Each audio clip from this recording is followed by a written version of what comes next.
Hello guys, myself Samiksha Agarwal welcomes you to Podfix, a channel made here with by humor. So let's now start today's problem. The problem today we have to solve is count number of hops. So let's get into this problem. तो आज की जो ये problem है ना उसके अंदर अपने को एक ड्रॉप दे रखा होगा जो एक बारी में 1 2 या फिर एट मैक्स 3 स्टेप्स को जंप कर सकता है और ऐसे करते करते अपने को लास्ट में बताना है कि अपना फ्रॉक टॉप पे कितने नंबर ऑफ पेज में पहुंच सकता है और अपने को उन्हीं पेज का काउंट रिटर्न कर देना है। यही अपना सिंपल सा क्वेश्चन है। तो अगर अपन इस क्वेश्चन को इसी एग्जाम्पल से देखें तो इस एग्जाम्पल में अपने को n4 दे रखा है और n ही अपना टॉप होगा तो अपने को टॉप 4 दे रखा है और अपने को बताना है कि अपना फ्रॉक टॉप पे कितने नंबर ऑफ पेज में पहुंच सकता है और अपने को उसी का काउंट रिटर्न कर देना है। यही अपना सिंपल सा क्वेश्चन है। ठीक है, तो अपने को क्या बोला था कि अपना फ्रॉक एक बारी में 1 2 या फिर एट मैक्स 3 स्टेप्स को जंप कर सकता है। तो अपन पहले इन्हीं की प्रोबेबिलिटी निकाल लेंगे कि अगर ये तीनों अपने टॉप्स होते हैं तो अपना फ्रॉक इन टॉप्स पे कितने नंबर ऑफ पेज में पहुंच सकता है। तो अगर अपन टॉप 1 की बात करें तो फ्रॉक के पास सिर्फ एक ही ऑप्शन है कि वो एक बारी में एक स्टेप क्लाइंब करके अपने टॉप तक पहुंच जाएगा। तो अगर अपना टॉप 1 होगा तो फ्रॉक के पास सिर्फ एक ही ऑप्शन है अपने टॉप तक पहुंचने के लिए। अगर अपन टॉप 2 की बात करें तो फ्रॉक एक काम ये कर सकता है कि वो एक एक करके दोनों स्टेप्स को क्लाइंब करके अपने टॉप तक पहुंच जाए या फिर वो एक काम ये कर सकता है कि वो सीधा ही दोनों स्टेप्स को क्लाइंब करके अपने टॉप तक पहुंच जाए। तो अगर अपना टॉप 2 होगा तो फ्रॉक के पास 2 ऑप्शन है अपने टॉप तक पहुंचने के लिए।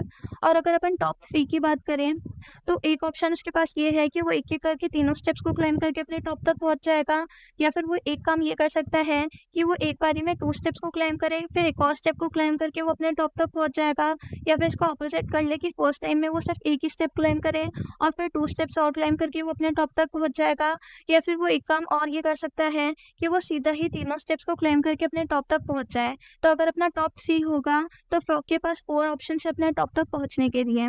ठीक है, तो अपने को अपना टॉप क्या दे रखा था, अपने को टॉप 4 दे रखा था। तो अपन उसके लिए क्या क्या कर सकते हैं। अगर अपन टॉप 1 की बात करें तो अपन ने एक स्टेप ऑलरेडी क्लाइम कर रखा था।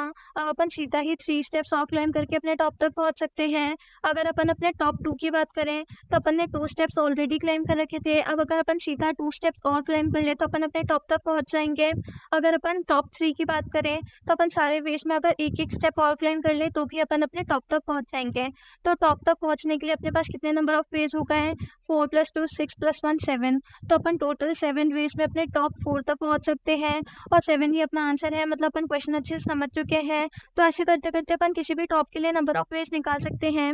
लेट्स सपोज अगर अपन टॉप 5 की बात करें तो अपने को मालूम है कि टॉप 4 तक अपन 7 नंबर ऑफ पेज में पहुंच सकते हैं। अब अगर अपन टॉप 2 से स्टार्ट करें तो अपन ने 2 स्टेप्स ऑलरेडी क्लाइम कर रखी है और अपने को मालूम है कि टॉप तक पहुंचने के लिए अपने को 3 स्टेप्स और लगेंगी। तो 2 के ऊपर जितने भी नंबर ऑफ पेज में अपन पहुंच सकते हैं अपन सबके अंदर 3 को और ऐड कर देंगे तो अपन टॉप 5 तक पहुंच जाएंगे।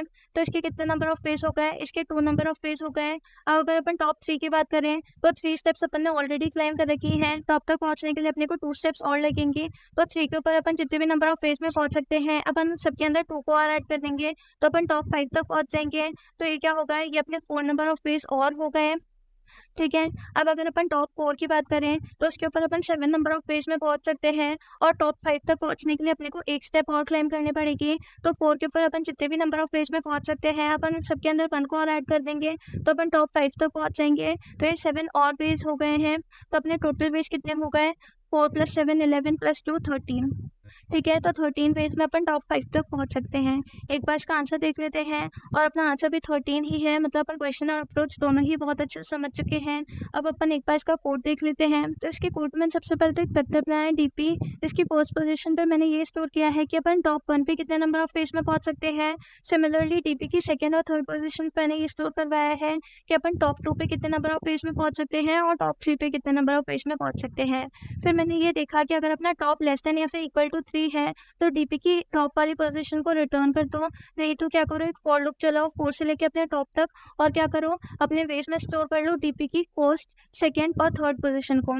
जैसे अगर अपने को टॉप 4 के लिए कैलकुलेट करना होता है तो अपन ने क्या किया था, अपन 1 के ऊपर कितने नंबर ऑफ पेज में पहुंच सकते हैं, 2 के ऊपर कितने नंबर ऑफ पेज में पहुंच सकते हैं और 3 के ऊपर कितने नंबर ऑफ पेज में पहुंच सकते हैं, सबको अपन ने ऐड कर लिया था। ठीक है, फिर अपन क्या करेंगे, अपन वापस अब स्विच करते जाएंगे कि फर्स्ट वाली पोजीशन पे क्या कर दो, 2 के ऊपर कितने नंबर ऑफ पेज में पहुंच सकते थे, 2 के ऊपर क्या कर दो कि अपन 3 पे कितने नंबर ऑफ पेज में पहुंच सकते थे और 3 के ऊपर क्या कर दो कि अपन 4 के ऊपर कितने नंबर ऑफ पेज में पहुंच सकते थे। अपन ने ऐसा क्यों किया, अपन ने ऐसा इसलिए किया क्योंकि अगर अपने को टॉप 5 के लिए निकालना होता तो उसके लिए अपन ने क्या किया था, अपन ने 1 को डिस्कार्ड कर दिया था, अपन ने 2, 3 और 4 को कंसिडर किया था। अब अगर अपने को टॉप 6 के लिए निकालना होता तो अपन 2 को भी डिस्कार्ड कर देते, अपन क्या करते हैं 3, 4 और 5 को कंसिडर करते हैं। इसलिए अपन क्या करते हैं, अपन एक एक नीचे जाते जा रहे हैं, ठीक है। और फिर अपन क्या करेंगे, अपन लास्ट में टीपी की 3rd पोजीशन को रिटर्न कर देंगे। यही अपना सिंपल सा सोल्यूशन होगा। एक बार सबमिट करके देखते हैं। तो हाँ, ये बिल्कुल सबमिट हो रहा है, मतलब एकदम एक्यूरेट सोल्यूशन, आप इसको बिल्कुल कंसिडर कर सकते हैं। होप आपको समझ में आया होगा। अगर आपको समझ आया, वीडियो पसंद आए तो वीडियो को लाइक करें, चैनल को सब्सक्राइब करें। और अगर आपको कोई भी डाउट है तो प्लीज़ कमेंट बॉक्स में ज़रूर मेंशन करिएगा। हम आपका डाउट सॉल्व करने के लिए हमेशा प्रेजेंट है। Thank you so much. Thanks for watching. Have a nice day.